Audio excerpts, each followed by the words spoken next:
Hello from Murrayfield Golf Club. Just doing a further video on the some short game stuff. After the last video, been asked quite a few questions, done quite a few lessons, and just been asked to clarify on a few points. Thanks for all the good feedback. And yeah, keep it coming. Any questions, always just get in touch. But we're just going to go over a few points of good pitching technique for those little short shots around the green. 10, 20, up to 50 yards.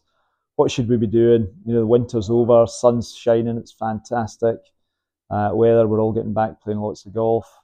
And yeah, we need to get our pitches close. Now, one of the things from the last video, I emphasised a lot about the need to allow the club to drop down onto the golf ball a little bit more so that we're not hitting the ground first. And a few questions came back. Well, am I meant to keep my head down and am I trying to drive the club down? And the answer is absolutely not. The old adage, keep your head down, just forget about that.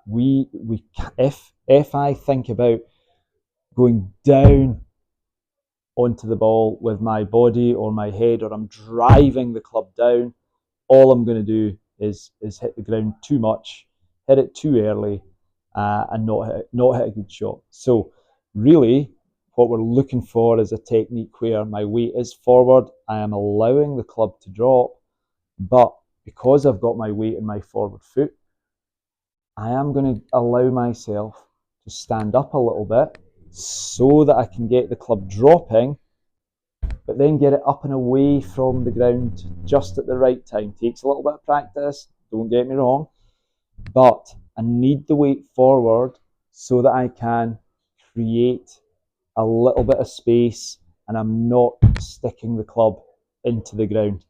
Okay, so I'm forward and I'm just trying to get that feeling of dropping the club onto the right spot with the right kind of angle, definitely not sticking it into the ground. Okay, so again, what does that look like? Ball fairly central in my stance, for example. I'm going to open the club face and grip it this way a little bit because it adds a little bit of loft, a little bit more friction. We get a little bit more spin if that's what we're looking for. Certain occasions it might allow the club to bounce up off the ground after impact as well. So I'm forward and I'm letting that club drop onto the ball, and then I am standing up a little bit and just getting the lightest of contact on the ground. The club is definitely working down. I'll hit a shot and see what happens. Again, ball fairly central, weight on my left foot. Okay, and I only ever increase the weight on my left foot. I never transfer it onto my right foot for these short shots. Looking at the top of the ball, really light contact with the ground, but I've hit down 7 degrees.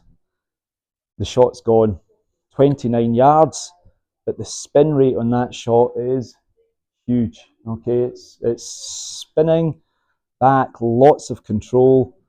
And the shot's only gone 29 yards. And again, like I said in the previous video, I've de-lofted that club by only 10 degrees. Okay, I've de-lofted it 10 degrees, but I'd also opened the face. So there's a lot more loft on the club when I open the face. And I've leaned the handle forward. So I'm leaning that handle forward a little bit to help me hit down and get the right kind of contact.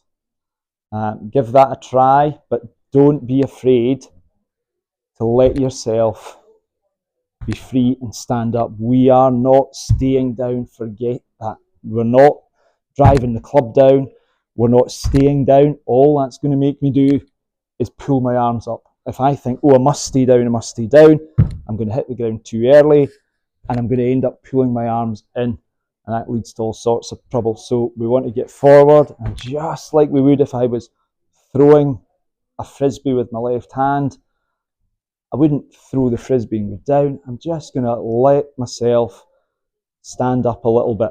That's what we would naturally do. So let's get a little bit more natural.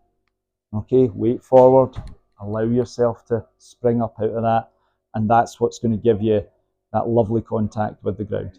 Give it a try, let me know how you get on.